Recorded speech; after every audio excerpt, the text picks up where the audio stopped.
ഒരു കാലത്ത് കേരളത്തിൽ ഏറ്റവും കൂടുതൽ ആരാധകരുണ്ടായിരുന്ന ഫുട്ബോൾ താരം സി കെ വിനീതായിരുന്നു.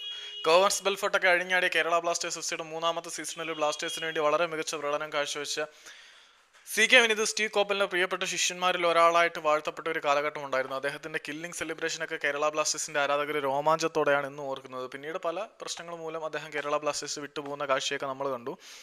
വീണ്ടും കേരളത്തിലെ ഒരു ക്ലബ്ബിൽ അദ്ദേഹം ജോയിൻ ചെയ്തിരിക്കുകയാണ്. അങ്ങനെ പറയേണ്ട കാര്യമില്ല, ഒരുപാട് കേരളത്തിലെ ക്ലബ്ബുകളിൽ സി കെ വിനീത് കളിച്ചിട്ടുള്ള താരം തന്നെയാണ്. കണ്ണീർ സ്വദേശിയായിട്ടുള്ള വിനീത് സൂപ്പർ ലീഗ് കേരളയിലെ പഴയ ഇന്ത്യൻ സൂപ്പർ ലീഗ് താരങ്ങൾ പന്ത് തട്ടി തുടങ്ങുമ്പോൾ ബ്രിസ്ബൻ റോവേഴ്സുമായിട്ടുള്ള ബന്ധങ്ങളെല്ലാം അവസാനിപ്പിച്ച് തൃശ്ശൂർ റോവേഴ്സ് എന്നുള്ള പേരൊക്കെ മാറ്റി തൃശ്ശൂർ മാജിക് എന്ന പേരിൽ ലിസ്റ്റിൻ സ്റ്റീഫന്റെ നേതൃത്വത്തിൽ തൃശ്ശൂർ ആസ്ഥാനമായിട്ട് പുതിയ ക്ലബ്ബ് വരുമ്പോൾ ആ ഒരു ക്ലബ്ബിലേക്കുള്ള മാസീവ് അക്വിസിഷനായിട്ട് നമ്മുടെ സി കെ വിനീത് എന്ന മലയാളി താരത്തിനെ ഉൾപ്പെടുത്തിയതായിട്ട് പുറത്തേക്ക് റിപ്പോർട്ടുകൾ വരുന്നുണ്ട്. അപ്പം സി കെ വിനീത് വീണ്ടും കേരള സൂപ്പർ ലീഗിൽ കളിക്കാൻ പോവുകയാണ്. കേരള സൂപ്പർ ലീഗിൽ എന്ന് പറഞ്ഞാൽ കേരളത്തിന്റെ മെയിൻ സ്ട്രീം ഫുട്ബോളിൽ കളിക്കാൻ പോവുകയാണ്.